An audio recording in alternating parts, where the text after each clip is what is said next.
สนับสนุนโดยโบนีโฟนโทร 02055805766 และ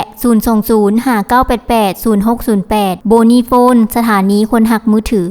สวัสดียินดีต้อนรับทุกท่านเข้าสู่รายการเว้าจีนให้เป็นจริงในคลิปที่แล้วพวกเราได้เรียนการใช้คำว่าเรื่องเว้ยไปแล้วถ้าใครยังบ่ได้ติดตามและอยากติดตามก็สามารถกลับไปรับชมได้จะฝากลิงก์ไว้ทางลุงนี่ในคลิปนี้พวกเราจะมาเรียนการใช้คำว่าอีเว่ยอีเว่ยการใช้คำว่าอีเว่ยในภาษาจีนเป็นการประกาศออกไปว่าสิ่งที่เกิดขึ้นและผลที่ได้รับบ่ได้เป็นไปตามที่เราคาดเอาไว้เอิ้นว่าผิดคาดนั่นเองคำในภาษาลาวที่กงกับคำว่าอีเว่ยที่สุดก็คือคำว่ากะเดี่ยวว่าแสดงว่าสิ่งนั้นเป็นสิ่งที่เราคิดไปเองแม่นบ่ต่อไปเบิ่งตัวอย่างประโยค我以为我的温柔能给你整个宇宙我以为我的温柔能给你整个宇宙我以为我的温柔能给你整个宇宙我以为我的温柔我以为ค่อยคิดว่าค่อยคิดไปเองว่าค่อยกะเดี่ยวว่า我的ของค่อย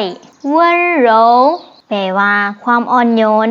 อ่อนหวานบางครั้ง温柔ก็ใช้กับคำว่าหน้าหักคือ温柔可爱อ่อนหวานหน้าหักอ่อนโยนหน้าหักการใช้คำว่า我的หรือ你的他的เพื่อแสดงความเป็นเจ้าของสิ่งใดสิ่งหนึ่งเฮาก็เว้าว่าไผเตอและสิ่งของนั้นเช่นว่า我的书ปื้มของค่อย你的笔บิ๊กของเจ้า他们的公司บริษัทของพวกเขาเข้าใจเนาะการใช้คำว่าเตอเพื่อแสดงความเป็นเจ้าของง่ายๆ能给你整个宇宙能สามารถเกให้เอาให้มอบให้หนีเจ้า整个整个ออกเสียงจื้อจื้อออกเสียงที่3เจิงเก้อคำนี้มีความหมายเดียวกับคำว่า全部เราเรียนมาแล้วหมายถึงทั้งหมดทั้งมวล整个宇宙宇宙คำนี้เว้ายากในหนึ่งสำหรับผู้ที่กำลังฝึกภาษาจีนใหม่ๆอีออกเสียงอีและใส่เสียงที่3ลงไปเฮ็ดปากเป็นหูวงมนอีโจออกเสียงจื้อเอาลิ้นไปไว้ถึงเพดานปากจื้อและออกเสียงโอและออกเสียงที่4โจโจแปลว่าจักรวาล能给你整个宇宙จะสามารถมอบทางจักรวาลนี้ให้แก่เจ้าแปลทั้งหมดประโยค我以为我的温柔能给你整个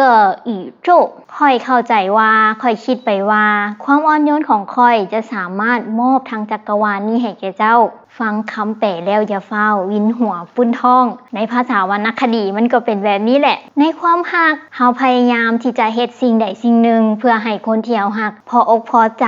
และฮักเฮาแล้วมีความสุขที่สุดหวังว่าความฮักที่เฮามีให้ความอ่อนโยนความดีที่เฮาเฮ็ดให้เหมือนกับว่าเขารู้สึกได้ครอบครองทั้งหมดจักรวาลนี้แล้วบ่อยากให้เขาไปฮักไผอีกแต่เราใช้คำว่าอีเว้ยตั้งแต่ต้นประโยคเฮาก็สามารถรู้ได้ว่าสิ่งนั้นบ่เคยเกิดขึ้นเลยคือเป็นการไปฮักคนที่เขาบ่ได้ฮักเฮาเฮ็ดดีซำใดเขาก็ยังบ่ฮักเฮาอยู่การไปฮักคนที่บ่ได้ฮักเฮานี่เจ็บปวดเนาะทรมานใจฉะนั้นฮักตัวเองให้หลายๆต่อไปมาเบิ่งประโยคเกี่ยวข้องกับความฮักระหว่างแม่ลูกในการใช้คำว่าอีเว้ย你以为我不心疼你啊你以为我不心疼你啊你以为我不心疼你啊ในที่นี้ก็คือการใช้คำว่าอีเว้ยในประโยคคำถาม你以为เจ้าคิดว่าเจ้าเข้าใจว่า我ค่อย不บ่心疼คำนี้เกี่ยวข้องกับความรู้สึกที่เป็นความฮัก心แปลว่าหัวใจ疼แปลว่าเจ็บปวด心疼ค ความหักที่มีให้ไผ่คนหนึ่งอย่างสุดหัวใจหักแห้งแพงหลายหักแค่หักว่าอย่างทนุถนอมก็คือเวลาที่เขาเจ้าเจ็บปวดเฮาอยากจะเอาความเจ็บปวดนั้นมาแบกไว้ในหัวใจของเฮาเพียงคนเดียวอยากเจ็บแทนว่าซั่นหักจนเจ็บแทนได้สิ้นท้องหักแห้งหักหลายเป็นคำอุทานที่เป็นคำถามคือกับคำว่ามา你以为我不心疼你อะหมายความว่าแม่เป็นคนถามลูกว่าเจ้าคิดว่าข่อยบ่ฮักเจ้าหลายซั่นบ่เจ้าคิดว่าข่อยบ่ห่วงเจ้าหลายซั่นบ่ความหมายของแม่ก็อยากบอกว่าข่อยฮักข่อยห่วงเจ้าที่สุดนั่นแหละเป็นคำถามที่แสดงออกถึงความน้อยเนื้อต่ำใจอยู่พอสมควรเนาะในเวลาที่เฮาแปลจากภาษาหนึ่งไปสู่อีกภาษาหนึ่งอรรถรสมันก็จะบ่ได้ครบถ้วนเท่ากับภาษาที่เป็นต้นฉบับอยู่แล้วไปเบิ่งตัวอย่างประโยคต่อไป要不然你以为我要干什么要不然你以为我要干什么要不然你以为我要干什么要不然แปลว่าถ้าบ่ดังนั้น你以为เจ้าคิดว่า我ค่อย要แปลว่าจะกันมีความหมายเดียวกันกับคำว่า做แปลว่าเฮ็ด什么แปลว่าหยังแม่นหยัง要不然你以为我要干什么ถ้าบ่ดังนั้นเจ้าคิดว่าข่อยจะเฮ็ดหยังแสดงว่าผู้เว้าฮู้ว่าตนเองได้เฮ็ดผิดไปจากคาดหมายของผู้ฟังก็เลยถามออกไปประมาณว่าข่อยบ่ได้เฮ็ดในสิ่งที่เจ้าคิดแม่นบ่ไปเบิ่งตัวอย่างประโยคต่อไป本来是以为他去了欧洲就会遇到别的男人我本来是以为他去了欧洲就会遇到别的男人คำว่าเปิ่นหลายในที่นี้ได้มาสนับสนุนคำว่าอีเว้ยอีกเทื่อนึงเพราะเปิ่นหลายความหมายของมันก็คือตั้งแต่ต้นแต่เดิมแต่เริ่มและสิ่งที่เกิดขึ้นในภายหลังบ่ได้เป็นคือกัน我本来是以为ทั้งหมดวลีนี้แม่นแปลว่าทำอีกสิ่งที่ข่อยคิดไว้แม่นว่า他去了欧洲他去了欧洲เมื่อลาวได้ไปลบแล้วถ้าลาวชี่ไปละแล้ว欧洲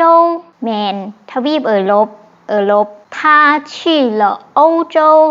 เมื่อลาวได้ไปลบแล้วหลายคนอาจจะสงสัยว่า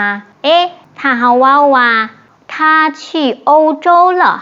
กับ他去了欧洲ต่างกันแนวใดมันต่างกันอยู่บอนว่าถ้า去欧洲了แสดงว่าลาวไปลบแล้วมันเป็นคำตอบของคำถามที่ว่า他去哪儿他在哪里เขาตอบว่า他去欧洲了ลาวไปลบแล้วส่วนคำว่า他去了欧洲แปลว่าเมื่อลาวได้ไปลบเมื่อลาวไปลบแล้วแสดงว่าการไปลบมันเป็นเหตุที่จะนำมาซึ่งผลบางอย่างที่เราได้ว่าออกไปว่า就会遇到别的男人คำว่าถ้า去了欧洲มันยังบ่ได้จบประโยคเทื่อต้องมีข้อมูลอย่างบางอย่างที่จะเกิดขึ้น就会遇到别的男人就会แปลว่าจะสิ่งที่มันจะเกิดขึ้น遇到แปลว่าได้พบโดยบังเอิญ别的อันอื่นหรือว่าคนอื่น男人ผู้ชาย他去了欧洲就会遇到别的男人เมื่อเราได้ไปลบแล้วก็จะได้พบกับผู้ชายคนอื่น我本来是以为他去了欧洲就会遇到别的男人ทำอีกสิ่งที่ค่อยคิดไว้แม่นว่าเมื่อเราได้ไปลบแล้วก็จะได้พบกับผู้ชายคนอื่นความหมายของเราในที่นี้ก็คือผู้หญิงคนนั้นจะได้ไปพบฮักกับผู้ชายคนอื่นแล้วลืมเราไปแต่เราก็ใช้คำว่าเปิดไลฟ์是以为แสดงว่าเรื่องนั้นบ่ได้เกิดขึ้นผู้หญิงคนที่เรากล่าวถึงก็ยังฮักเราอยู่คือเก่าบ่ได้ไปพบฮักกับไผเลยผิดคาดหมายไปและนี้ก็คือตัวอย่างทั้งหมดของการใช้คำว่าอีเว้ยในคลิปนี้คลิปหน้าพวกเราจะมาเรียนการใช้คำว่า想觉得และ感觉ถ้าใครยังมีคำถามอย่าลืมฝากคอมเมนต์มาที่กล้องวิดีโอหรือในเพจได้ก่อนจากกันอย่าลืมกดไลค์กด Subscribe และกดแชร์ให้หมู่เพื่อนของทานได้ติดตามนำกัน ขอบใจที่ติดตามบ๊ายบาย再见